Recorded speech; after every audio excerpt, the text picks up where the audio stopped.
if you're trying to compete at the highest level, whether you're an athlete, a coach, an entrepreneur, it's important that you hire the best coaches.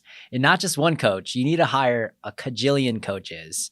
In today's episode, I got here with me in the Coaches Podcast, a good friend of mine, has been in business for 13 years in the boutique interior design firm. Hopefully I said that right. Yeah. Right? Co-founded a rescue. So you're in this NPO spot as well, which I think is beautiful. Now, you're a mother of one. I think you're an amazing mother, by the way. Aww. That's on a side note. And also a good friend. I'd love to call you a good friend now. I think we've kind of, hopefully you're like, no, you're not my friend. Forget it. You've been to my house, so you're my friend. I did. Okay, perfect. So just to be pretty transparent, like I was like sprucing up the place a little bit because you're like this interior design firm. I was like, all right, I got to make sure I got the green in here. I got to clean it up a little bit. Crystal's going to be coming in. I got to make sure it looks all right. So hopefully it's okay. So welcome, Crystal. I'm excited. Crystal Solis, I think in one of the episodes, I didn't even tell a person's name, but this is Crystal. Gosh. Hi. Yeah. So I'm like all like flustered and shy. Yeah, but it's okay. But Yeah. I want to go right into the topic if that's okay. Yes. Okay. So you're in this space of your in your career where you've been hiring coaches, and I think I'm in the same space as you are. I have more than like 3 coaches at a time sometimes. Mm-hmm. And it's been extremely impactful in a whole ton of ways. Initially, at first, I was like, okay, I need to make money. And then it's opened up these different areas of my life where I didn't even know existed. And I think there's a lot of coaches that are trying to impact a lot of people, but what they neglect to do is hire other coaches. Correct. Which is sad to me because I used to be me. And I thought I was making an impact until I started hiring other coaches. So I want to unpack that. Like, how has it been impactful for you in terms of hiring coaches? So I've hired nutritional coaches and, training coaches in the gym for over a decade. But in 2014, when I wanted to start my own business, I'm like, okay, I need someone that's going to help guide me to making actually life choices that'll help me mold and build a business, but also create the lifestyle that I dream of, right? So, and including that is obviously being strong and healthy and all those kinds of things. But I've hired, I haven't really had any long-term coaches because it's very difficult sometimes to find the right coach. I do want to unpack that later too. Yeah. We'll go over that. But I think when I was able to afford, so I was doing a lot of free coaching, right? So, buying Tony Robbins books and, my little Kindle had all these, audio books. So you hear the person talking, you're hearing the advice. So it took me some years before I could actually afford to hire a coach. So I hired a lifestyle coach. Yes. She actually she coaches actually a lot of NBA players. Oh, cool. And I was with her for a while to help me. I needed someone to keep me focused on getting additional licenses for my business. So what happens is I get in the grind of working, and the work is there. But then I'm like, okay, I could do so much better if I were actually licensed in multi-cities. So eventually I'd like to be licensed in the whole Southwest. So I'm licensed in 2 cities currently right now, and we're rocking it in Arizona and Nevada. But, we just picked up a project in Nashville, and I'm trying to get that license going. And it's just, so there's just, sometimes doing the operational side is a lot easier than doing the administrative part. So coaches can help you set goals in all aspects of your life. Yeah. And get you there faster. 100%. Yeah, I want to unpack a few things there. Yeah. One thing was like I couldn't hire coaches first, so I had virtual coaches. I had books. I had YouTube. So for like the audience that struggle to like, man, I want to be able to hire a coach. You can. They're out there. There's podcasts like this. Yeah. We're gonna go over some stuff about interior design. We're gonna go over and unpack why like Like Mm-hmm. aside from not being able to pay some amazing coaches, why do you think like people struggle? Because I did. Um, I've noticed because I tried to share my links and my books with people. Mm-hmm. In order for you to get to the mindset that you are actually even seeking free information, you Mm-hmm. have to have a want Mm, first. So you need to be able, you have to be in your mind and body that I'm going to try and be a sponge. I'm going to try and listen to any free podcast, any free YouTube video of 2 or 3 minutes to get you motivation, like motivated in the morning or whatever it is. mm-hmm. Any topic you can find it on YouTube. Any topic. I mean, It's there. this day and age, I mean, there's no excuse for education. I mean, you could, It's an information age. yeah, it's like it's crazy. There's so much information, free information out there. Yeah. So the want has to be there first. Yes. It's interesting because like for me, it's like it took a lot of pain for me to pay attention before I was like, I think I need to hire a coach.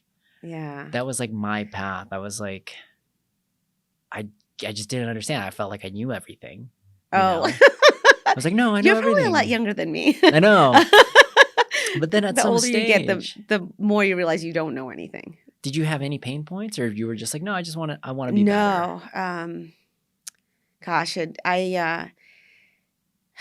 I've been through a lot, and I've been in the Mhm. war zone of trying to survive in life, right? So I Mhm. think that all of those things, if you don't experience any pain, then it's really hard for you to want to change want it. anything. Yeah. Yeah. Okay. So That's kind of where I was. mhm. Okay, so you had these. So now you hired your first coach, and then you've hired multitude of coaches. Mhm. And actually, in our past episodes, we talked about like what made great coaches. I want to talk Yes. about the other side because I think there's a lot of abundance in also hiring bad coaches as well. So you Mhm. said you've hired a bunch of bad coaches. You don't have to name them. No, I won't. Yeah. Okay. Don't say it was me. It was like Royce was one of my worst ones. But I think let's unpack that. so. I think one of the things that bugs me is that if I'm seeking someone to help me with my goals, and so in order for that person to help me, I have to tell them who I am and things about me. Mhm. So then I feel like what happens is when I unleash what Crystal does in a Mhm. day and where I want to be, let's say next year, they get very excited, right? Because they're Mhm. like, "Oh my God, I'm talking to this girl who is an interior designer. And now she's got a sanctuary. And, Mhm. now she's in the dating scene." Mhm. They get so all of a sudden it's almost like they forget their goal to help me, and then they just want to hear about what happened during the Mhm. week. So it's more like I end up feeling like for an hour that I'm paying somebody, I'm just telling them what I'm doing, which gets them they living vicariously through Through my you. Yeah. craziness, yeah, Mhm. which is not very normal, which, I've had many people tell me, you live a very odd life. I'm a high-end luxury designer, and I could be working, and in the backseat of my car might be a turkey, Yeah. There might Yeah. be I actually, I have Uh, a really good client. At the time, I was working on his mother-in-law's house. Actually, I'll mention his name, Mark O'Mara. He's a golfer. He won yes. the Masters. So Mhm. his wife called me. This lady does not know me, and she called me because she needed some help. It was a referral. And in the car, she's hearing all this oinking, and Mhm. I had a pig. I was on my way to the vet. So she's like, "What is that noise?" And it was in the van. And actually, I was losing my first rescue pig that I was heartbroken. So I have to juggle a lot of times and I have to, sometimes swallow pain just so I can be at service to other people for their interior Yes. design needs. So when I tell people those stories, or when they hear it, they're just like, They stay on that and then they forget yeah. about your goal. Yes. And it's like, Okay. okay, so God forbid I say I met somebody over the weekend, and then it's like, Mhm. oh, so what happened with that person? And I'm just like, There's no attachment to what you're trying to get done. yes. So then it doesn't last long, because then I'm just like, I get frustrated. Yeah. I love this because I think this is one of your superpowers based on kind of our interior design talks. A lot of times the coaches that I've hired, Mm-hmm. they understand the goal, but then they've never really listened. Yeah. And I think that's what really breaks my heart when I hire a coach. They're either fixated on the story, which is kind of what you're like they're in the weeds with you. Like Yeah. you're not supposed to be in the weeds with Yeah. me, man. Right? I need you to help me out Yeah. of it. Or they're too much onto the like you need to do X, Y, and Z without even listening to my life. Right? Mhm. They couldn't correlate both of those two things and maneuver it towards a goal, which is unfortunately I've had coaches like that that's just like, hey, you need to do X, Y, and Z, but then they don't know I'm in this season of my life. Yeah. Right? They're like, no, you just got to make these amount of calls. You just need to do this. Yeah. Don't worry about everything else. Just do that. And you're like, dude, I have a kiddo. Yeah. Right? There's like a lot of You know? Yeah. I think being someone's coach is a huge responsibility, right? Mm-hmm. Because you have to make sure that during the week they're doing what they're supposed to be doing, right? So you spend an hour with that person, and this is what happens with me. I'm kind of, a lot of coaches probably get frustrated, and actually, I'm working with you and your team. Yeah. And I absolutely love my coach, Keith, with Nevada Fit. Mm-hmm. I just adore him. And then Yeah. the reason why I adore him so much is because he thinks I'm hilarious, Mm-hmm. but he knows that my life is crazy, but he stays focused on what the goal is. Mm-hmm. And I just love that about him, because we can have our time to talk about whatever else is going on. Yeah. But then we're always like, okay, so how do you feel? Mhm. What did how are you eating? How are you sleeping? Mhm. All right, how are your hands feeling? Because, obviously I had all this body pain that I went through. So Mhm. he's always like, his goal is to how he can help me be better. Yes. And that's why we bring coaches in our life, because we want to be better. Right. I think you touched on a super topic there. He's not only listening, but he's taking on details. Yes. And you have this personality, and it's what I love about you is you can go off into tangents. But what Keith does, and I've seen him do it. I've been watching. I observe from afar, and he's like, "All right, Krista, we got to get this set in." Girl. Yeah, because we're laughing. Right? Like, we got to get this set in. Yeah. He's like, you told me what your goals are. Mm-hmm. Right? We got to make sure we do this. And we laugh because he's like, I need you to like grab these cables to the left, and I'm like off to the right, and he's like, God, But he's he's a forever coach. Yes. So I love that. Mm-hmm. So here's the thing: like, in the process of hiring some of the worst coaches, I've also it gave where I got the abundance is. Mm-hmm. It's like I know what I know what I need to look for. Yes. You're like, okay, if this coach is not listening right off the bat, I'm not even gonna hire him. So I always tell people, it's like, just hire coaches. It doesn't matter if they're good or they're bad. If they're bad, take notes of why they're bad. Mm-hmm. So the next coach you hire is even going to be better. Yeah. And you're going to have that deeper appreciation for it, because a lot of times people don't have nothing to contrast. Yeah. So I think you always learn something from somebody in any situation. And I don't know why. I feel like I'm so aware in 2024, because I am learning. I swear to God, I'm learning something every day, something new. Mm-hmm. I mean, I'm experiencing food at different levels, everything at different levels of this year. I don't know if I've been like this, and I wasn't aware, but now I just want to write everything down that I've learned new and put it in a jar. And then at the end of the year, I can read it and be like, oh my God, I remember when I learned this, or, what this was, because there's so much out there right now. Let's unpack it. I think we're onto something. You're in this space of your journey where you're extremely curious, and everything you're doing, you're learning something new. Yes. I'm on the same boat. It's cool. Why do you think that's happening for you? I don't know, maybe I feel like I've been asking myself that question. Mm-hmm. I've been saying, okay, why is this year so crazy? Like, I'm so aware of things, because it's not because I'm less busy. Mm-hmm. It's not because I don't know what it is. I feel maybe it's just I made a decision, that I had that little cancer scare, and I made a decision that I was going to go back to feeling like I'm starting over. Mm-hmm. So, you have a scare in your health, and then you're like, oh my God, I got like a second, like I got a break. So now like I'm going to start over again. I'm going to start everything over again. Mm-hmm. And maybe because I have that attitude that I'm starting everything over again, I'm forgetting about the past. I'm forgiving myself for the past. Every mistake that I've made in the past is done. It's over with. I'm not thinking about it anymore. Mm-hmm. So all the losses, everything, let's just put it away. So I think because I'm starting so new and everything, I'm like, maybe that's why I'm aware. I don't know. Yeah. Are we allowed to go there? Go where? Go Go where? go anywhere. Yeah. Because it was tough. Yeah. When I heard it, I was kind of shooken up a little bit. Yeah. Like there is a possibility here. Yeah. Right. So the doctor comes up and is like, hey, like we don't know what's in there. I know. And it could be this. I know. And if it's this, we can only do so much. Well, I think when a doctor tells you you have malignant cells and we need to have surgery and then we'll figure it out after, you're like, okay, so what do I do? Like, I think doctors have to be careful. I think so. I think we've had this discussion before. So some people say doctors are just trying to be safe and they're like, just take it out, have a surgery. And then you deal with it. We just saved ourselves, right? Because we're just whatever it is, it's coming out good or bad. I don't know what the mindset is of the doctor, but it really messed me up because I was, I have a huge responsibility. I have, employees and animals and a business and clients that need me. And I'm just like, right now, like I can't die right now. Yeah. I don't know if I leave here and I'm out, whatever. Yeah. My exit's coming soon. I don't know, but in my mind, I'm like, I'm not ready.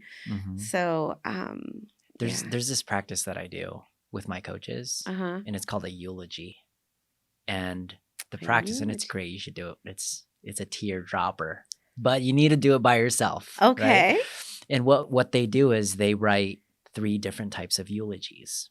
Really? And the eulogy is not from them. It's from 3 different types of people. So one narrative of the eulogy is your loved one or your partner. So it's like coming from the lens of my wife. And then another eulogy is coming from the lens of your kid or someone that you're mentoring.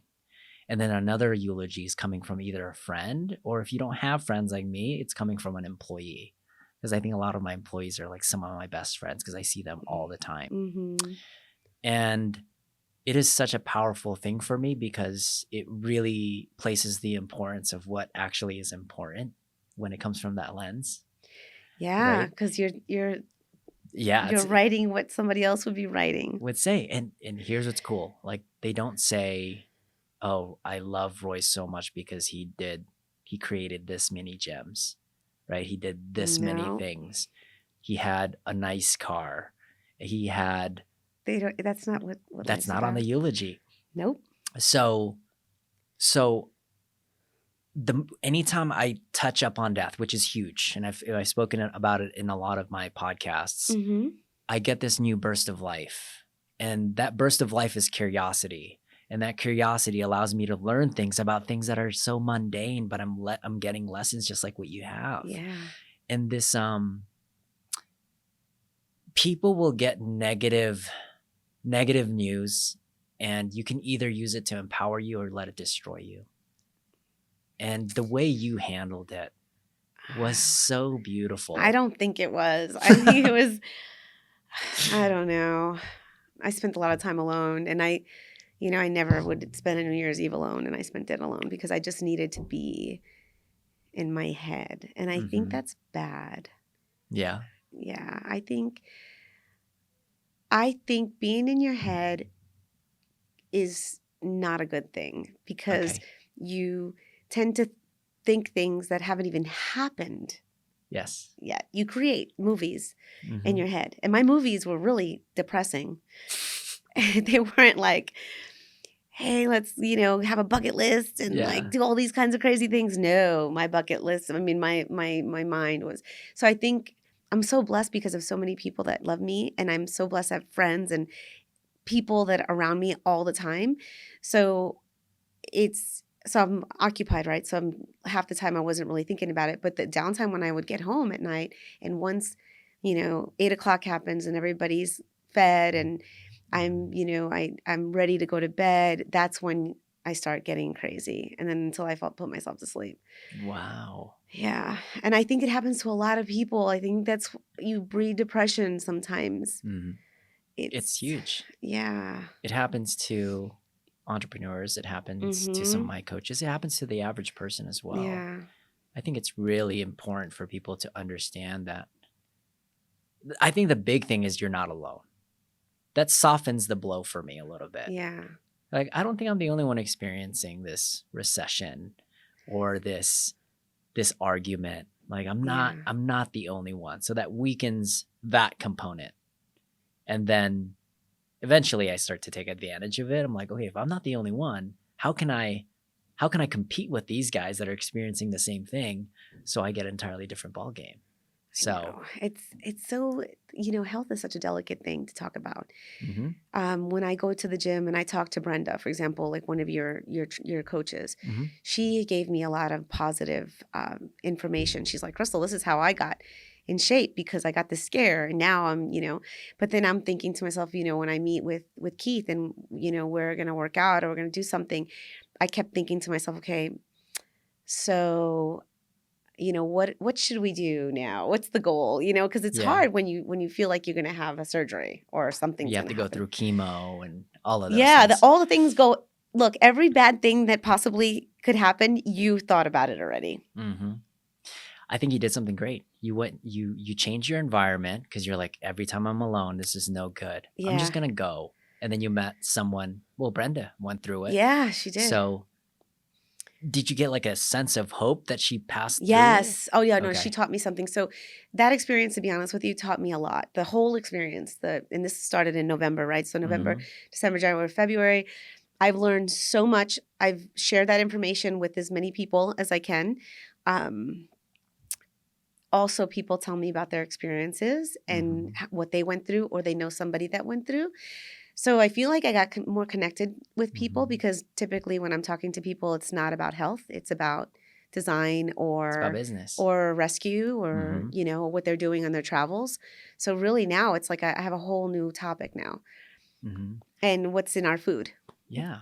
And here's that underlining thing, because I don't think Brenda watches this. Uh-huh. Some of the most impactful coaching is not when you're coaching at all. Right? It's something that you've experienced that was traumatic 20 years ago that someone is experiencing now. Mm-hmm. And all you can offer at that moment and it's like, hey, Crystal, I was there. I get it. Oh my God, I And know. then they just hold your hand. Yeah. And that's all they need to do.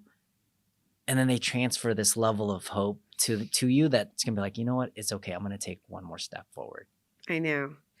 God, I just, your team is so incredible. And I think I've learned so much from them in terms of just having empathy. You talk to people and they're like super beautiful and fit like you. And then, I'm not talking to your physical, I'm talking to your heart and your soul.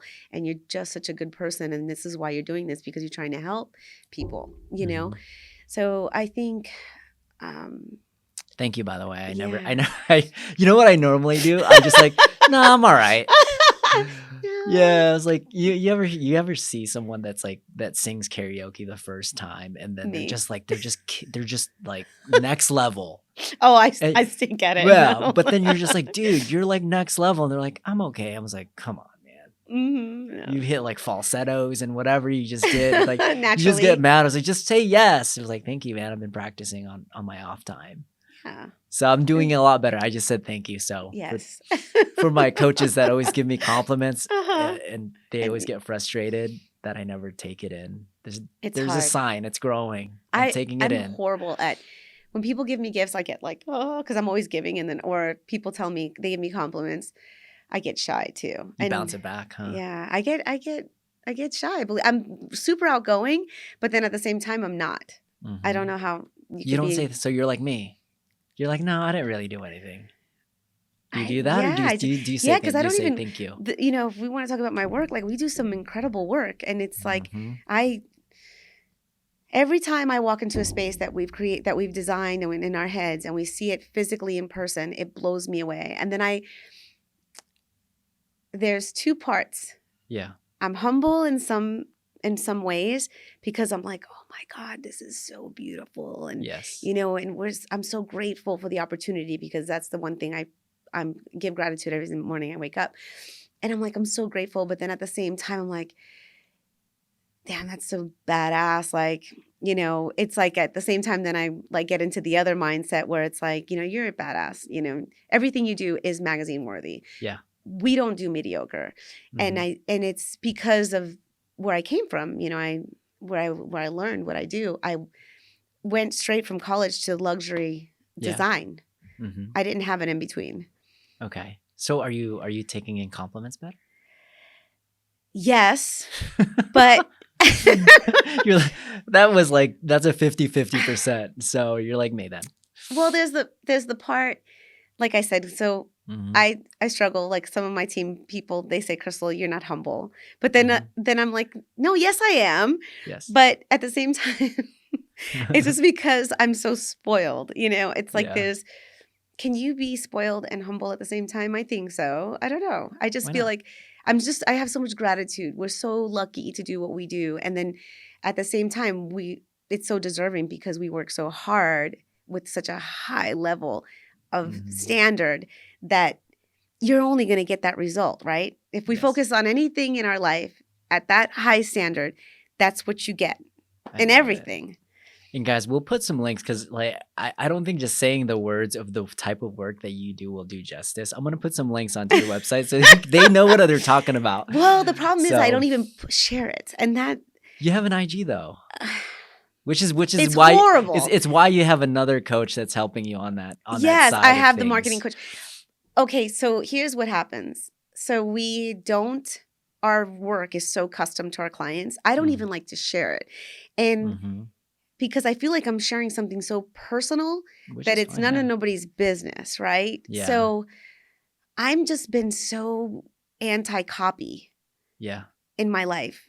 I don't want to be like anyone else but me. And I want my firm to be just like us. Okay. I don't want to be like anybody else's. Yeah, I want to be as big as some firms in terms of volume, maybe in terms of opportunity to create at a bigger scale.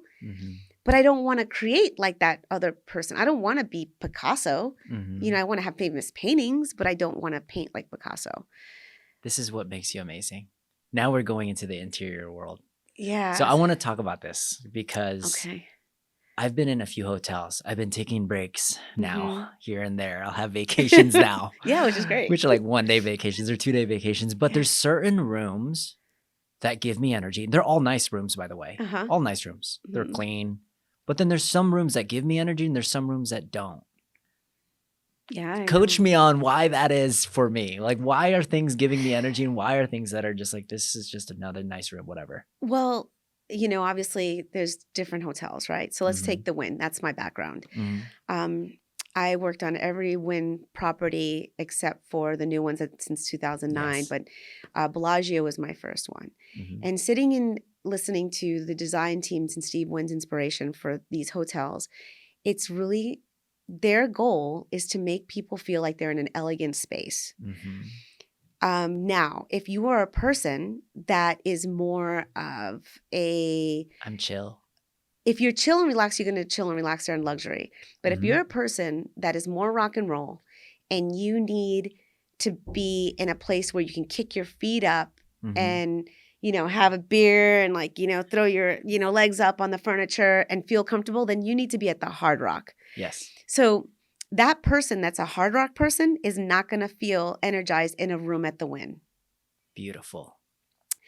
The problem with people is like every person has their own style and feel that's unique to them.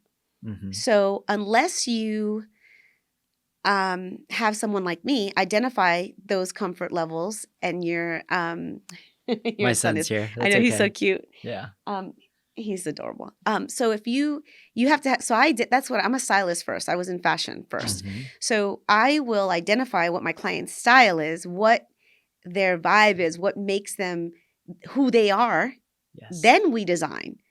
So that's why I think you mentioned to me back, you remembered this Pinterest thing. It's like, I don't go on any of that stuff. You despise it. I do. But I have to be on my best behavior. Look, it's out there. It inspires people. And it inspires people to create for themselves because not everybody can hire an interior designer and a build team to make their home that's a reward of them working super hard or having, that opportunity. Not everybody has the opportunity. So, Yes. so I think that when I create, first, I can't create for somebody unless I really know who they are. And then they will go on, because most 99% of people are on the internet looking to get ideas to be creative. Mhm. So that's a resource for people that don't have the gift that I have, Yeah. which is I'm an artist. So Mhm. I'm creative when I see things, for example, Mhm. that you have some on your back wall, and I'm looking at Mhm. all the shapes and everything, in my eyes are looking at all, because I'm, I create off of that. Mhm. I'm like, oh my God, that little, that lamp, the architecture on that lamp, the way the poles go, that could be like a really cool headboard. Yes. That's what I'm like, so I see things differently. Okay. So that's the reason, to answer your question, the reason why you don't feel energized in certain spaces is because they don't It's represent not you. you. I want to touch up on this because we Okay. have a lot of correlations here. And interrupt me if I talk too much. No. I want them Okay. to feel all of Okay. who Crystal is. I think Yeah. you're such a special person. So Oh, thank you. someone will come to me and they're like, I want to lose weight. Yeah. I was like, okay, cool. How much weight? I've done that. I want to lose 100 pounds. Uh-huh. And it's not immediately like, okay, this is what we have to do. I'm always like, tell me about your life. Yeah. What do you do for a living? Like, do you have kids? Like, Mhm. I want to make sure I'm designing it in a way that it's permanent. Yeah. And I think that's more sustainable. And I think a lot of times we focus on what other people want, which is Pinterest. Yeah. And then we attach it to it. But what they really want is something that gives them energy, that gives them peace, that gives them joy. And you, like a good coach, this is why that's why you're amazing at what you do. That's why you have multiple referrals. And by the way, if you have someone that has running a business for 13 years and they have zero marketing, what that means is they're a badass at what they do. Period. Because otherwise you wouldn't be in business for 13 years. I know. Okay. And what makes you amazing is because you design something that's for them and not designing something that's for somebody else that they think that's Yes. what they want. Yeah. And I think when people go looking for a home, Mm-hmm. when you're out shopping for a home or an office, Mm-hmm. what is it that you look at? You're looking at all the way the house flows. Does it fit you? So you're looking at a blank canvas, and then how are you going to make it your own? So there's a difference between a man looking for a home and a woman looking for a home, because most men don't really care about, they just want a roof over their head, a place where they can go to sleep, because all their energy and everything is in their business or Mm-hmm. their work. But once you have a woman in your life or that significant other that's in the home, Mm-hmm. spending most of their time there, that home identifies as who they are. Right. So that's where it gets challenging too, because some rooms in your house might energize you Mm-hmm. differently than your wife. 100%. There's a room in my house that energizes me, and it's my office. Yeah. Everything else destroys me. Destroys you. Just destroys Oh me. my It's because Lord. it's That because is awfully dramatic. it's not complete. There's just things that are Yeah. they're not clean. They have to be organized. Yes. Like extra things. Like Yeah. for me, if I never use it and I've never used it forever, I like to throw it away. Yes. And an accumulation of things is what destroys me. Yeah. So it's crazy that you identify that. Most people don't. Mm-hmm. So when I was a kid, I was like 12, 13 years old. We were really poor. My mom just got divorced and we were living in Puerto Rico, and the roof and the walls didn't meet. So the bats would fly in, right? Okay. This little tiny little house too, Mm-hmm. in Puerto Rico. And my mom was starting over. She was going to start a business. And she always told me, and my mom had a good design sense. So my dad was an artist and my mom was an amazing cook. Mm-hmm. She had a restaurant eventually. And then the combination of those two, that's where I get the madness that I have. But my mom, she said to me from when I was really young, a beautiful home is clean. Mm. That's where it starts. Yes. your house has to be clean. I've designed homes. I've been working now for over a decade on people's homes, remodels, like beautiful, beautiful homes. Mm-hmm. Still to this day, because I still visit my clients, Mm-hmm. and these homes, not only are they still like on point in terms of a timeless design and decor, they still look brand new because my Mm-hmm. clients take care of their things. And I teach them that, like, don't stay out of those damn stores like Home Goods and Ross and all. Yes, that vase look, $10 is a great deal, but Yes. you'll have more money in your pocket if you don't spend those $10 on that damn thing that you don't need. I had Mm-hmm. one client, she was a friend of mine. Actually, she was one of my trainers, and I Mm-hmm. worked at her yoga studio. And then after that, she bought an Airbnb and we redid it. And the garage was full of stuff from the freaking yard sales. I'm like, Oh my if I gosh. catch you at one more yard sale, I'm going to kill you. Like, no more yard sales. Oh my gosh. Yeah. I know, but I like to refinish things. Oh my God. And I'm just like, Yeah. if you take, and I have clients that absolutely have left their homes exactly the way I left them 9 years ago. If Mm-hmm. there's like one thing on that console, it's still the same thing. And it Wow. still looks amazing, and that's what it's like. It's rewarding for me because I'm like, they didn't need anything else. I completed a project. Mm-hmm. When a house is done and people stop buying crap and cluttering it, it's Mm-hmm. because I've reached my goal. They're on to other things, I love it. And I think that's like some of the more important things. And there's a lot of correlation here. I'm thinking about trainers as well. Mm-hmm. It's like you don't need to bring 50 items inside that session. Yep. You just need, this girl wants legs, this girl wants abs, grab a barbell. Yep. And grab an ab mat and let's make it happen. I think a lot of times we overthink things. Like things need to be complex for it to be beautiful. And they it's don't. not. And some No. of the best coaches delete things. Yes. Delete things that are unnecessary. Absolutely. Because every item that's in that room, in that space, is taking away from something and you don't even know. Yeah. So I'm just like, oh, I love that. Yeah, I think so. For me personally, I bought a home in 2019, and my home looks nothing like any of the projects that I work on. Mm-hmm. I don't have much time. My team, we're all, booked out everywhere, but Mhm. I have in my head what I need. And most people would think, well, why do you need something that big, or that, like, why do you need a kitchen that has 4 double ovens? Mhm. Well, it's because on my free time, I love to cook. And then the people that I hang out with, we all cook and bake and do things. So it's more like a hobby space. So Mhm. that's the thing, is identifying what your spaces need, then that's what you put into it. So invest in where you spend the most time. So your office is your space. So That's the one I want people to take notes on. Spend the most money where you spend the most time. Yeah. It's such a beautiful, and I'm like, it's my favorite principle. Yeah.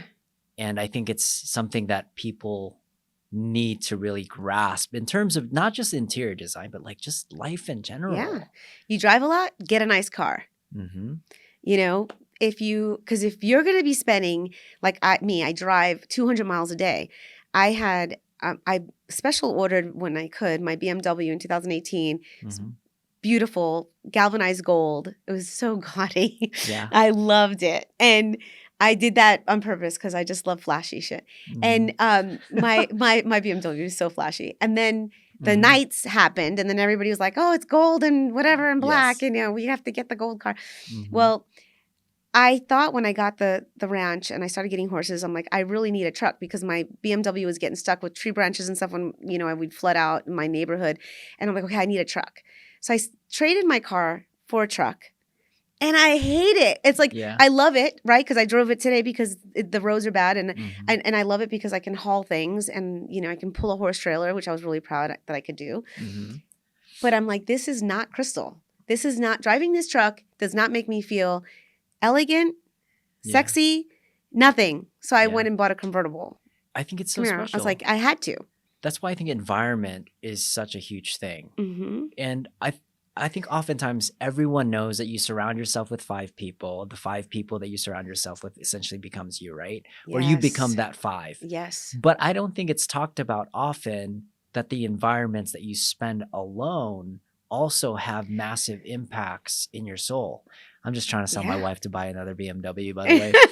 But for the most part, Yeah. but it's huge. The places that you're in, and I'm telling you, the places that are destroying me normally have clutter. There's Yes. normally it's uncleanliness. Yeah. It's not me internally. When you see me at the gym, you know I'm in the gym because Yeah. things are straight and you're like, Roy's been here. Yeah. And it's because I spend so much time in those areas. If I'm not changing my space to suit what my mind is, how can I expect to take care of a girl in front of me? Yep. That is disastrous in you're not disastrous, but disastrous Yeah. in certain areas of their life that you're hiring me to fix. Yep. You have to be, so that's the thing, like, so you have to be completely, you're fulfilled in your soul and your heart, that what your progress, right?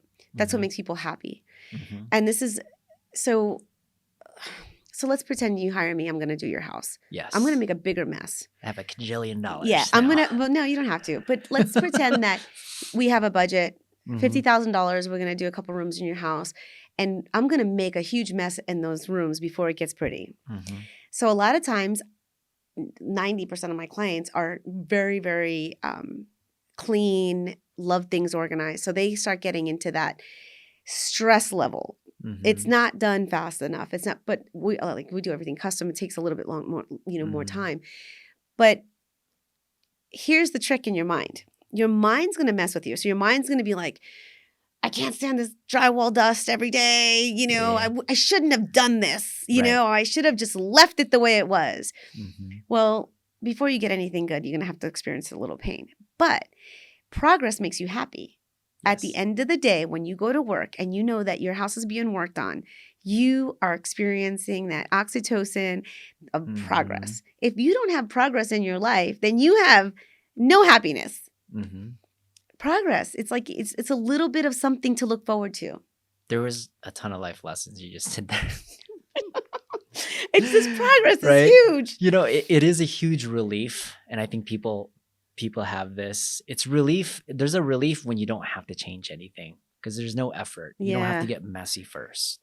Yep. But then if you really want to pursue this dream of yours, Yep.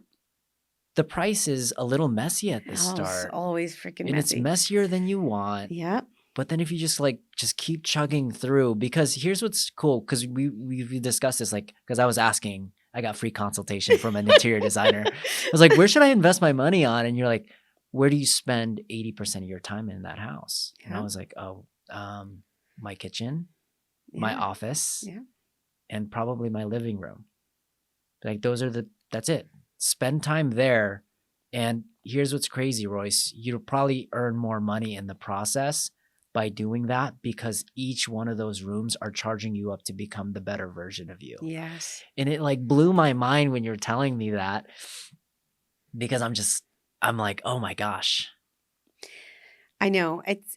So I have this vision of having my own, because I live in my studio. I Mhm. basically my entire house is a workspace. Mhm. So eventually, when I can build my home at the time, I already have the land for it. It's gonna I love it.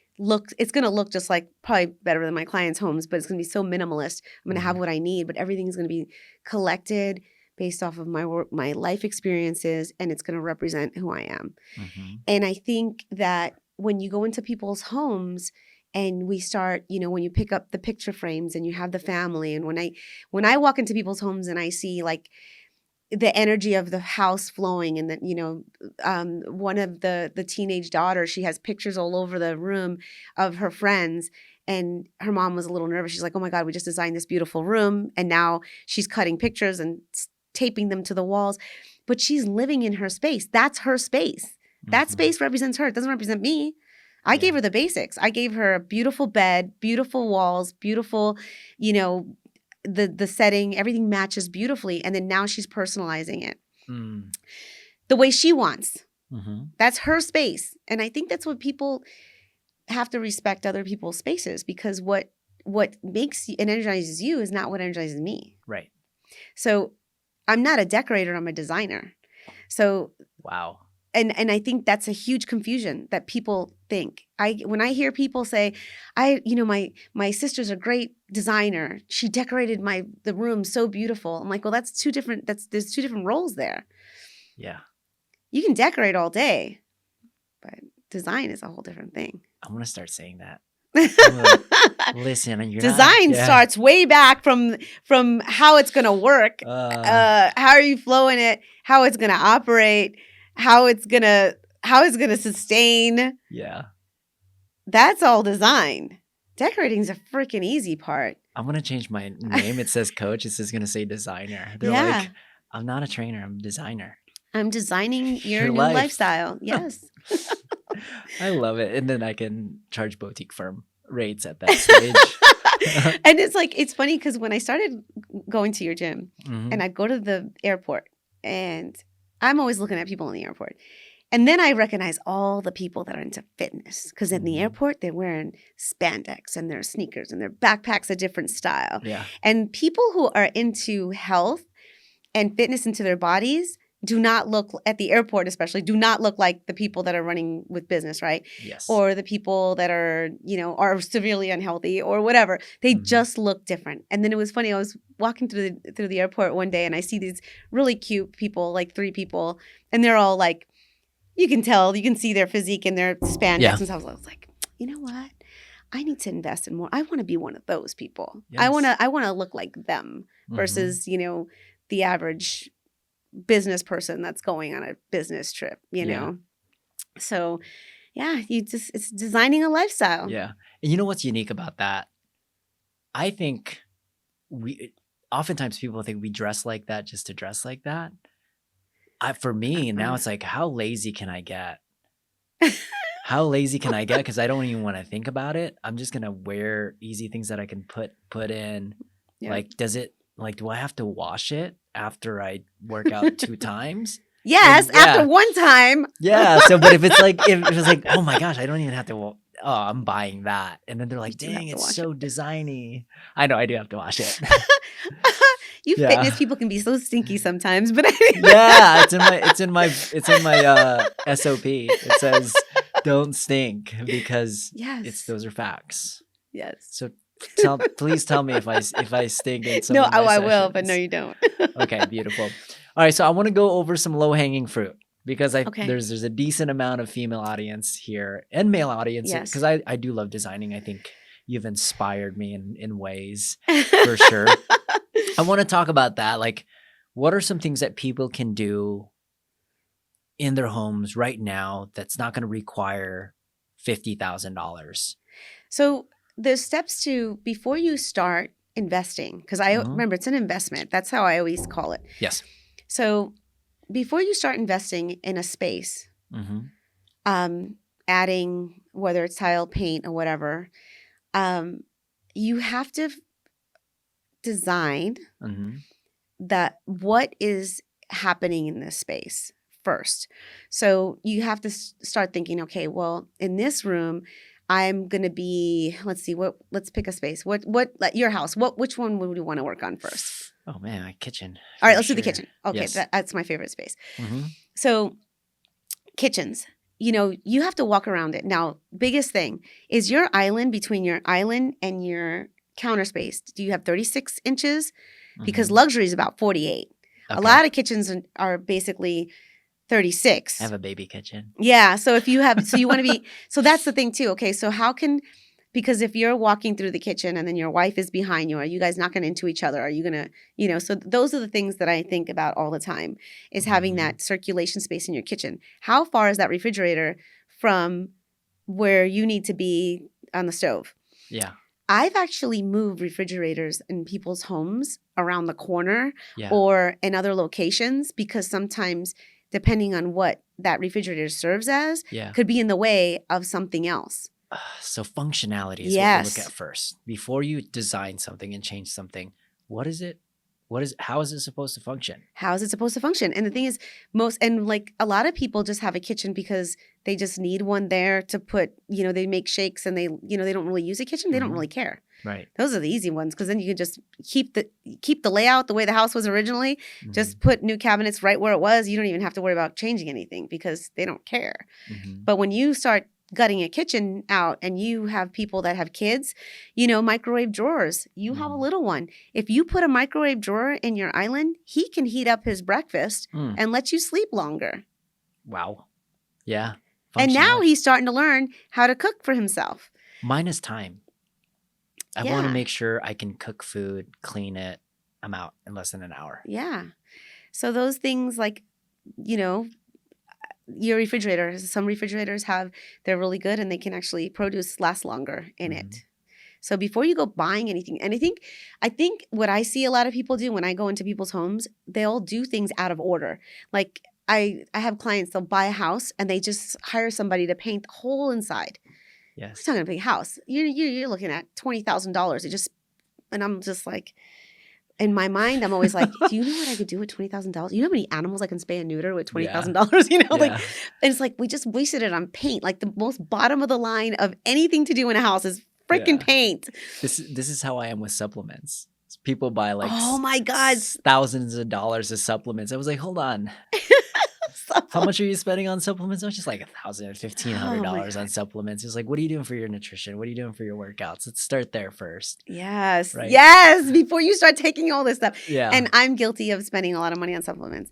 And the quality. Okay. So even your hair, like my salon lady, she's like, Crystal, what shampoo are you using? I'm like, Nexus. She's like, that's crap.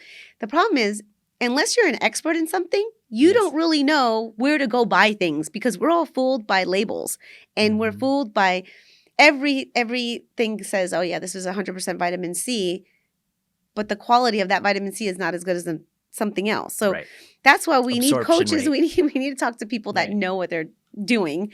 It'll save us money and time, big time. I love it. So we got functionality. Yep. So functionality, what is, so then after that, you figure out, okay, what's my budget that I'm comfortably spending in this space? Because you want to make intelligent decisions. Yes. And you don't want to react because you just like something.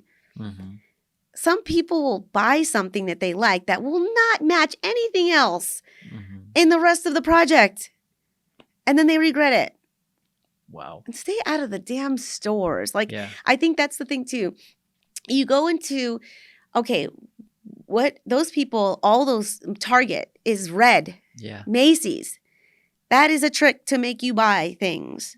I was 14 years. I did visual merchandising, so I know that I did things in a pyramid technical. I know how to make people buy things because I was trained to do that. Yeah. So there's reasons why those people are so successful. I was looking at some pictures online, Facebook. I go through and I see friends that start decorating their homes, and I'm looking at their pictures, and I'm just like, oh my gosh. Okay. Yeah, because they'll go to a random, I'm not going to mention any stores, but they'll go to a store and they'll see like this, they'll see like a living room set up, 2 matching chairs, and then the table, and then the sofa. So a guy's like, I just want that. That's perfect. They sit in the chair. They're like, oh yeah, this is comfortable. I can watch TV. I can kick my feet up in this. But then the woman is like, oh yeah, I can put like a vase or, like with flowers there and lamps and pictures. And then they take that room that doesn't fit their space and they buy every piece of furniture to fit in that room. And there's no measuring. Like there's so much that goes into buying something. I don't just buy something. I have clients that get frustrated. Why is it taking 4 weeks to buy something? Well, maybe because I just don't love it. Don't buy anything unless you love it. Oh my gosh. Don't. That's why every single project that I design and people walk in and they're like, wow. Yeah. And if you don't have a wow when you walk into one of my spaces, then you didn't listen. Because honestly, and that's a collaborative thing. If I'm working for you, we do not buy something unless we absolutely love it. I love it. Now I could love it and you don't. So then we don't buy it because it's yours. 2 loves. Yes. Do we both love it? If you don't love it, I won't buy it. Okay. And I get to learn to read my clients, I'll show them things. And if I don't get it immediately, I love it, I won't buy it. they get like an eye twitch. You're like, yeah, you No, don't no, love it. or sometimes they just take longer to answer because when they love something, they immediately respond. And I tell my staff, I go, if they did not answer right away, it's because they don't like it and they're trying to convince themselves to like it, which means we need to Wow. freaking reselect. Wow. We don't just buy things. I don't work and do this job just to freaking do it. Like I could do that all day long, just sit there and just throw things in people's homes and whatever. And no, you have to feel it. You have to love it. If you don't love Oh it, my don't do gosh. it. Guys, if you're not, this is a master class on an interior design right now. So Well, 1, functionality. yes. Number 2, don't go to Target. I'm going to add, don't go to Pinterest. And my wife is going to hate me, by the way. She's just like, because they know what they're doing. Make sure you're measuring. And then the 5th one is you have to love it. If Yes. you don't love it, Don't buy buy it. okay. Oh, and the other thing too, because don't say don't go to Target. I like Target for certain things, or we took that out. Yeah, but Okay. and the things that I love certain, but when you know what you're gonna go buy, Mhm. right? So you already know that there's something there that really works with what you're doing. Okay. Then you go and buy it because you love it. But okay, Pinterest. People get inspiration by Mhm. looking at other people's work. But this is the thing why I don't do it. And you would, if you hire someone Mhm. that is going and looking at images online that are probably a decade old. Mhm. Okay. So, for example, when people tell me, Crystal, now in 2024, I would love Calcutta tile, which is white with gray veins, Okay. and gray walls, and I want that crystal chandelier. There's millions of those photos online because it's been done last decade 100 million times. Yes. That is not design now. Yeah. Calcutta is out the door. Okay. So when you look at marble now, that's like reds and greens and blacks, and it's like Yeah. busy, busy, busy, busy. Mhm. That's this decade. That's what's happening now. Every 6 months or every 3 months, I'm in a convention where I am privy to all the cool things that are coming and that people are fabricating for the next decade for the consumer.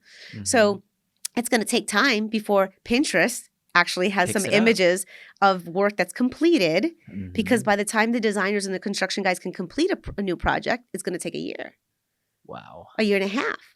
So I've done this over, like I have so many projects that in the grays and the light grays that you cannot, like insane. Yeah. So I pick out colors that are not entirely in that trend, Yeah. but they're somewhat in the neutral version of that. So it becomes a little bit more timeless. Wow. It's a trick. I love it. I'm So- freaking out right now of how you can detect the passion on this. I think get you put fiery. so much work.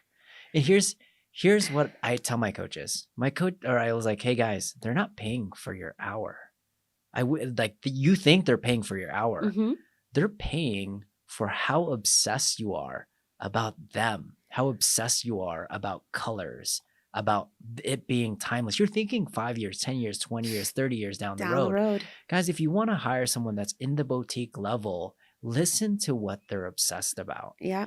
And I'm going to tell you, those are going to be the best coaches. The mediocre coaches, they're Pinterest coaches, right? They're TikTok coaches. Oh my God, Right? TikTok. Yeah, right. Everybody is like, They're just using the same. But if you just spend time and listen to what they're talking about, you are going to find some of the best coaches because they're obsessed and they're spending so much of their own time obsessing about you, not in the hour that you're paying them, Yep. but the hours that they're in the shower, the Yep. hours that they're just Sleeping. having coffee. Yep. They're sleeping. My best designs happen between 3 and 4 in the morning. I wake up.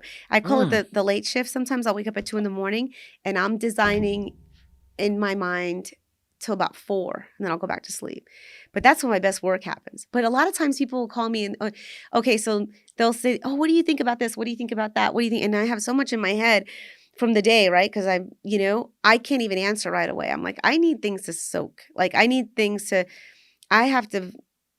be in like focused, and then I have to see how things feel and lay out. And then I'm like, oh my God, that was, why'd they do that? But then I'm like, okay, don't say anything. Just like, it's like sometimes you just have to pick your battles, I love it. Yeah. But I think when I'm training with working out, for example, Keith was like, we're going to do like Project G-string, because I was going on vacation. And I really wanted to be in Yeah. that G-string on the Yeah. beach. But then Okay. I gained 15 pounds stressing out that I was sick. Mm-hmm. So now I'm back. But that was the thing too. I was like, we're starting over. Forget about the past. Those Yes. pictures and everything. Yeah, because remember I had those 12 weeks with you and I was like, wow, that was a huge change. But then it was like, it went to hell after I got depressed. So I'm like, okay, whatever. It's done. Let's start over. Scratch it. And people who have invested in their homes, I think the same thing. I paid $20,000 for that kitchen remodel. And I'm like, but it's wrong. Yeah. Okay, so you have to just accept failure and move on. I think you're starting from experience, not just starting over. I think starting over feels like you're going back. Yeah, I like starting from experience. Ooh, I like that. Because it's faster. Yeah. Oh my God, right? Here's what's crazy. Let's just say your boutique firm, yeah, like we got invaded by some country and you had to start your interior design firm all over again. Yeah. Do you think it'll take you 13 years? Oh, no. It didn't take me 13 years back then either. But remember, because I had done 11 luxury hotels before I started my business. That's what I'm saying. Yeah. So I always hear my clients, especially when they relapse. This is so common. They relapse and they're like, oh, I just gained 10 pounds again. But hold on. You forgot that you lost 100 pounds. Right? So like you're not starting all over again. You're starting from an entirely different version. One that has all the trials and tribulations to back up what you just did. Yeah.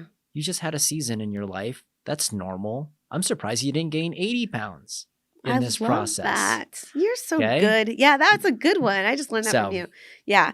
Yeah. Because I think people beat themselves up and I'm guilty of it. It's fine. I make a mistake. I made a mistake the other day. Actually, this is so bad. So I didn't go. I was supposed to go to my neighbor is working on a project. He's a contractor. And he's doing a big house. And he's like, Crystal, can you guys design this sauna? And I'm like, yeah. I was like, we can do a really badass one. It's gonna like so sick. I already have it in my head, right? And you can't. And I was like, I was trying to find some stuff online just to send him an idea. I was like, look, there's nothing that's in my head. This is completely unique. So I send one of my guys over there to go meet him. I had no idea that the homeowner was going to be there. So they put me on speaker. And when I'm talking to my team, I'm so raw. Truth. Truth. And the homeowner was there. So it was not a good first impression. Yes. So typically, did I want to cry? Yes, right? But then I'm like, well, no, when she gets to know who I am, she's going to know that Crystal's always talking shit and always like joking and saying things about the other subcontractors or workers or whatever. Yes. And I work with a bunch of guys. So yeah, we all give each other stuff all the time. Yeah. And I'm like, well, and I think because I'm so involved with the builds of every one of my projects and when the guys that I work with, they look at me like I'm a family. So it doesn't, it's different, it's not, I'm not going to sit there and just be someone that I'm not. And I think a lot of people think, oh, the interior designer's coming. She's probably snooty and she's like, so sophisticated. So yeah, she's like, and then I had a new guy work on my team and we stay in Phoenix and we have an apartment. Everybody crashes in the apartment. So he's like, I bet you stay at the Ritz-Carlton. Yeah. And I was like, well, my clients are going to want me to pay to put me in the Ritz-Carlton every night when I come to look at the job site. But like, no, I actually get more out because we have night meetings. When I'm with my team at nighttime, when we have dinner, we're working in a very casual space where it's just, we're talking about how we're creating together. We're artists. Yeah. It's not. I'm a real person. It's not, and I if I wanted to be snooty, oh Lord, I could be because I was with the Wins and I have all these celebrity clients and and even when I show up to my celebrity clients, they show up, I roll up, the baby's in a diaper, they're in shorts, they're in tennis shoes, and they know Crystal's here and I'm going to pick up that baby and kiss its belly. That's who Crystal is. Yes. I'm not going to be like, and I'm not going to be that person that's fake because you want to live in a real house.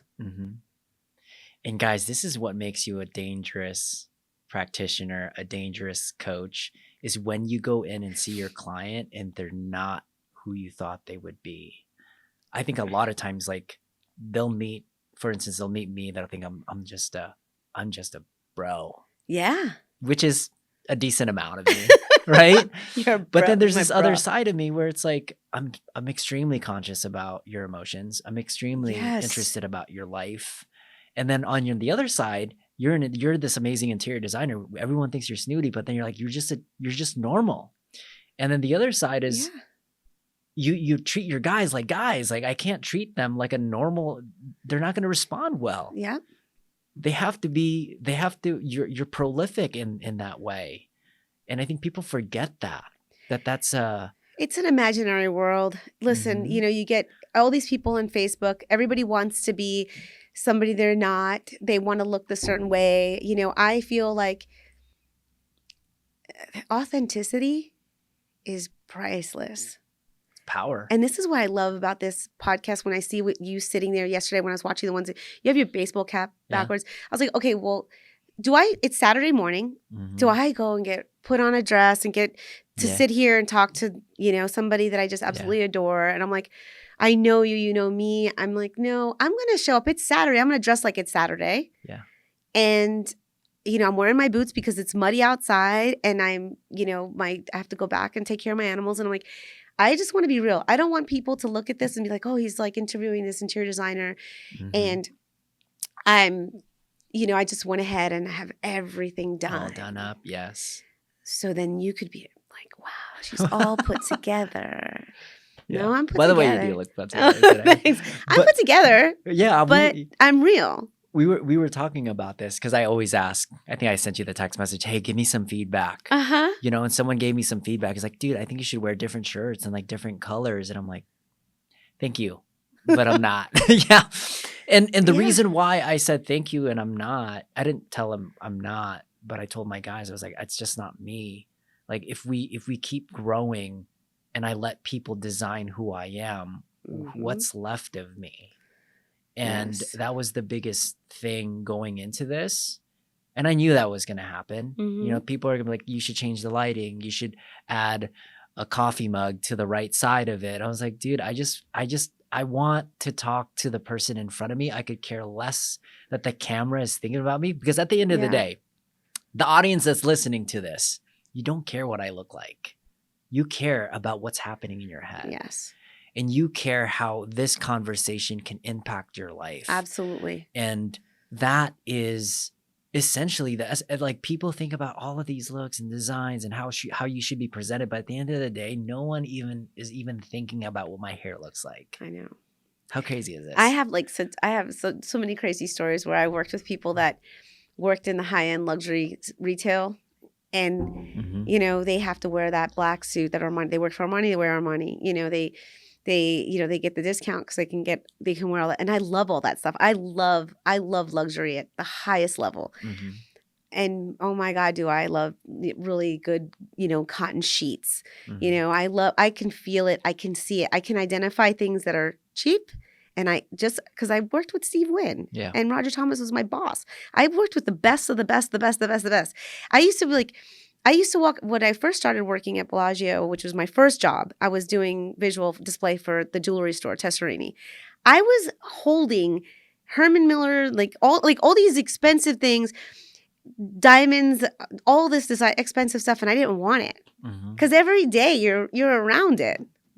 I want to I know if you're allowed to talk, because I've studied who Steve Wynn was and how he was partially blind and he was a perfectionist.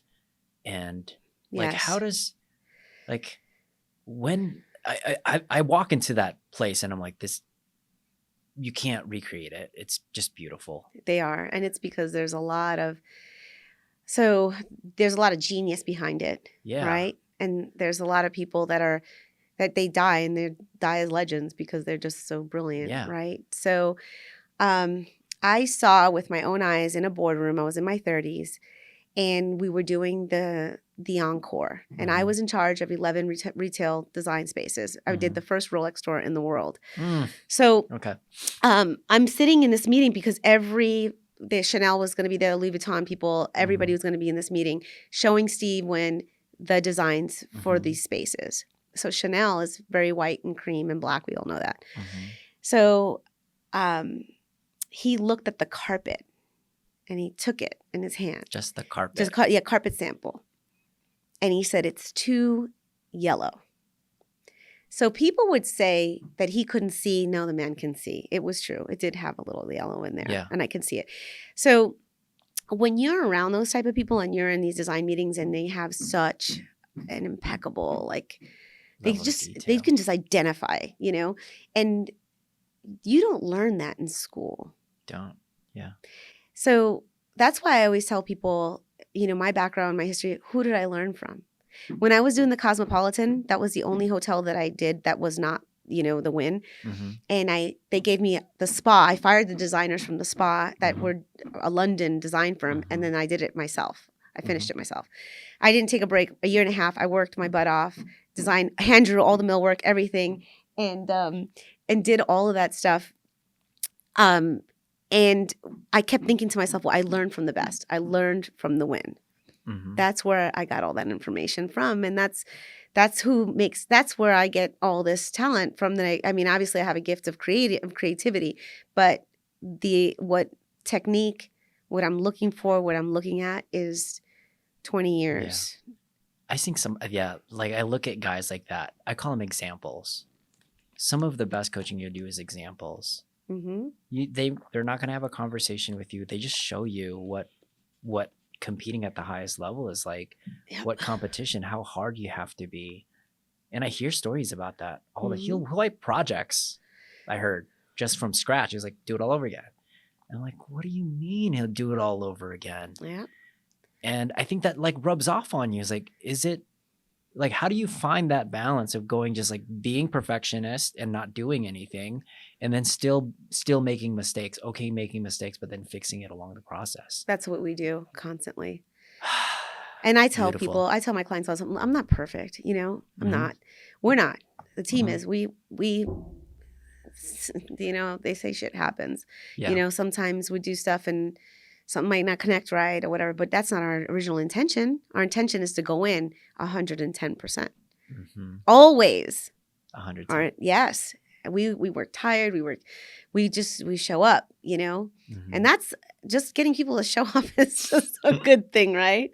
I'm so blessed. I have like the most amazing team. I could be honestly, and I think that's another reason why I can't sit here and say I am experienced designer and all this amazing accolades without the army of people that do this with me.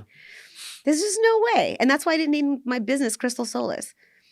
If you see, obviously there's a lot of incredible designers out there that, yes, their name, their name is the name, but are they a solo person? Because I know that if I didn't have my guys with me and my team, half of the stuff, that's why I won't work for other contractors and other designers, because they can't build what we build. They can't do it. When I say, this is what I want to do, I want fire and water to come out of that wall, and we'll figure it out how to build it. And this actually really happened. Yeah. And the contractor was like, we can't do that. We can't do. I'm like, what do you mean you can't do that? Yeah. You get the gas lines, you figure it out what we need to put pressure. We put some water lines in there. We have the right angle so the water comes down perfect. Yeah. We have the right angle for the fire to stick out. I'm still mad that I can't do that wall. Wow. It never happened. Oh my gosh. I love it. Okay. So I want to ask this question. Yes. Because you handle a lot of alpha level type of people. They're the highest of the high. Yep. You've name dropped some of them, and I was like, how are you handling these personalities? One, right? Like, I think that's such a special thing because oftentimes I would fairly be intimidated. I've had clients like that. I'd be intimidated a little bit, but then you have to like snap into it. Like, these guys are normal. These guys are normal people. How do you? You're coaching them, but they're on another level. I have a client right now. He's super smart. I always tell him too. I'm like, man, you're so much smarter than me. But at the end of the day, yes, he's an expert in what he does, and he's an expert in actually managing us too. That's the thing. I've learned so much from my clients. But one of the most fun comments from a champion, Andre Ward, he's Yeah. a freaking legend. He never lost one love fight in him, his yeah. life. He's a beautiful person inside and out. Mhm. So I'm working with him, and we hired a team to do what we designed. Again, another mistake in San Francisco, this company to build this wall that we designed that's insane with his pictures, and it has his gold medal on it. Yeah. And it's got multiple layers because that's what we do. Mhm. And we hired a contractor so we wouldn't have to go to San Francisco and work constantly out there. And they had 5-star ratings on their Mhm. website. 5-star. I interviewed them. I said, listen, this is the people that I'm like, this client is, he's a champion. Like, we need to, this wall has got to go down like, It's championship. yeah, level. it has to be amazing with no hiccups. And I said, and if there's a hiccup, you need to tell me and I'll help you resolve how we're going to solve the problem. It's a big Mhm. wall. Mhm. She's like, oh yes, they're super excited. They're on board. And now it's starting to fall apart. Oh gosh. Yeah.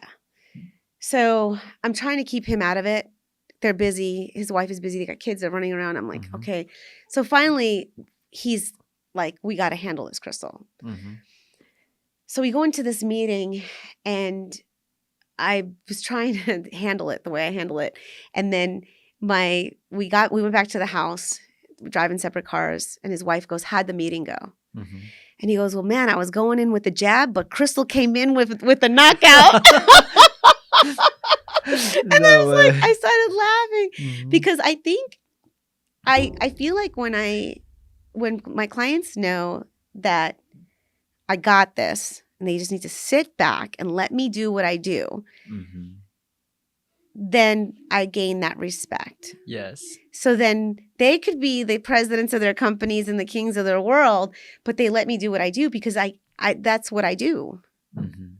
So I respect and love that they all have really great jobs because then they can hire us to do their work, right? Right. But I think I earn that respect, and I don't sugarcoat anything, and I don't kiss anybody's ass, and Right. I don't even look up what people do half the time. I I love try that. to stay off the internet. If I meet you and you're like, I have a friend, which you did introduce me to somebody, I Yeah. still don't. I'm like and I think, is that a bad thing that I'm not Googling people? It's just really none of my business. I just feel like, Mhm. what, this is the relationship that I want with my clients. I want them to know me, who I am as a person. I know what they want. I provide a service. Mhm. I think that's where it gets special, and that's why you're able to attract these people because you just treat them just like you would treat anyone. Yes. You treat everyone like $1 million. Some of them $1 billion. And that's They like the deserve that. underlining thing. I see coaches, they don't know who comes in and they treat them differently, and then they know they have a face recognition. They'll treat them differently. It's like Don't do that. you'll never attract that person Mm-mm. ever because you didn't treat Susan like $1 billion. Yep. And you have that in you for sure. And the other side to it, I think they're just human. Yes. With really great know? careers or some amazing talent. Mhm. I have one of my clients that he is a mogul, and he's like he's very successful in many businesses, and Mhm. I talked to him, and during COVID, I was in his house, and I was like, man, I don't even want to work anymore because I was getting really depressed with all the deaths and everything. And I was like, Yes. I just want to close my business. I just can't handle all the negativity. And he's like, we don't do that. And he's a man of very little words. Yeah. But let me tell you, when he says something, people listen, right? He's like, we don't do that. He's like, Yeah. we don't do that. And then I'm like, that's all it took for me to leave and go, okay, he didn't say, you know what, Crystal, maybe you should take some time off. He didn't say, maybe you need to, pray to God. He just said, nope, you don't do that. Mm. I call those coaches from the field. There's people that coach from the sideline. They're telling you what to do. Yeah. And then there's the ones that are actually in the game. And I'm like, respect. I know what you're doing. Yeah. I learn from every one of my clients. They all Yeah. teach me.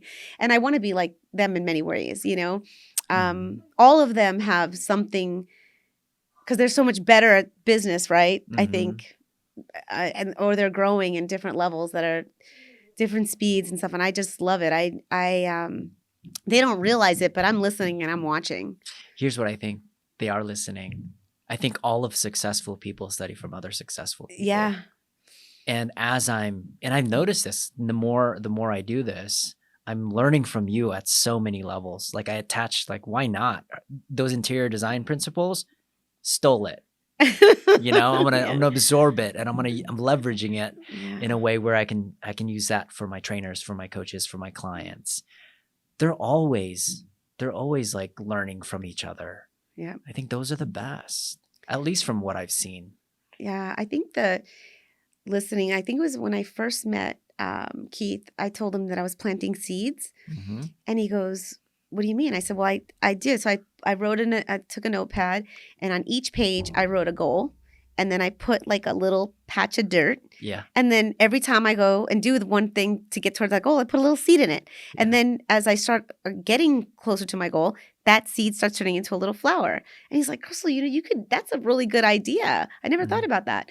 But no, if you're planting seeds everywhere, I'm planting a seed right now. Mm-hmm. You plant seeds, and then eventually something's going to come out of it. Maybe some won't, but there's never been anything, a seed that I haven't planted that hasn't fruitioned to something.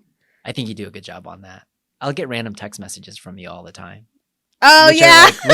Which are just seeds. And those are seeds of, I was like, I think I need to get Crystal here. Because you were like, you texted me a picture of a chicken. And I was like, oh gosh. She's like, hey, how are you doing today? Here's a picture of the chicken that I'm taking care of. And then, and I think those are seeds, and those are like small things that you can do. Like, I'll do that a lot of times when I'm feeling good, but I'll also do it in times where I'm hopeless.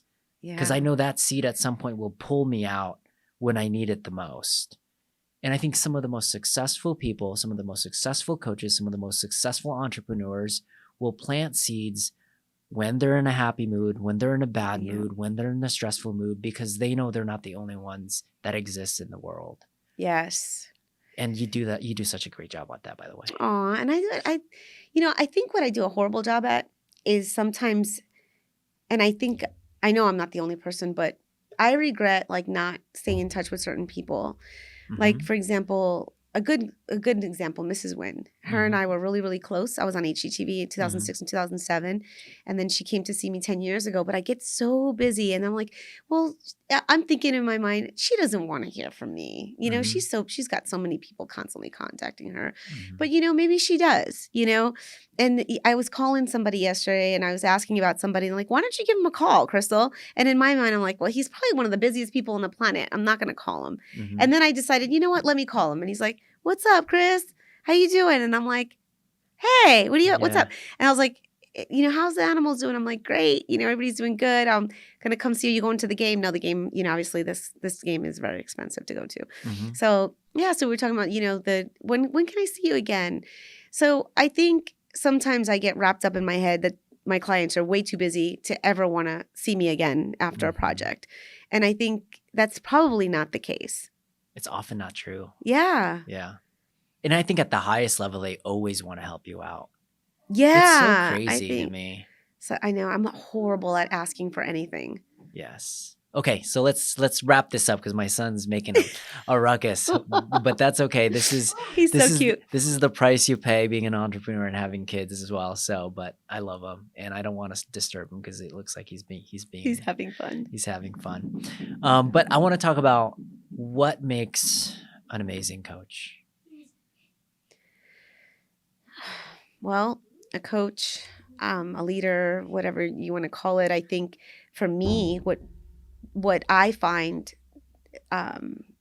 is for people to be personalized, authentic, and be a confidant. What's a confidant? I think if I need to trust you, so that's the thing. Like I was telling Keith very personal things. Yeah. And I know that I can trust him, especially what I was going through when I got, that scare. So with my health, I was like, do I not tell him?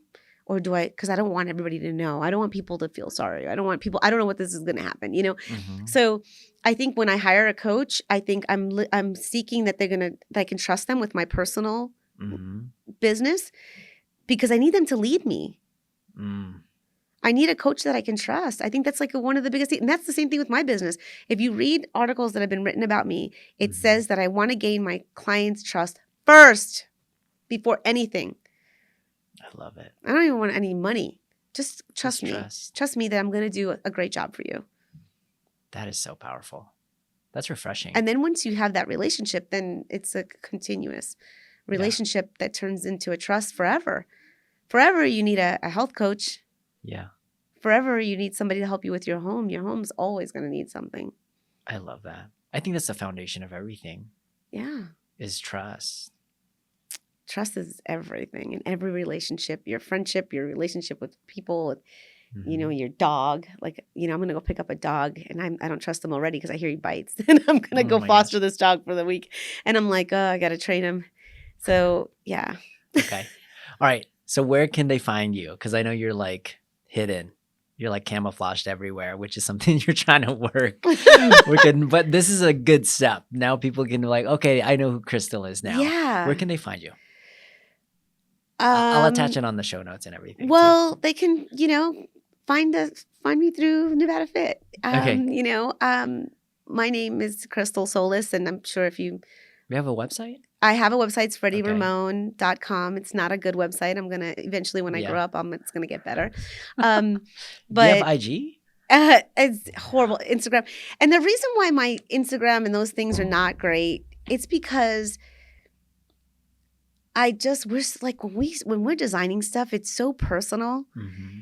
And I don't know. Andre was like, Crystal, why aren't you blasting that wall on Instagram? Yeah. And I'm like, it's got your picture when you were 10, your wife, and you're like, it's so That's true. personal. Yeah.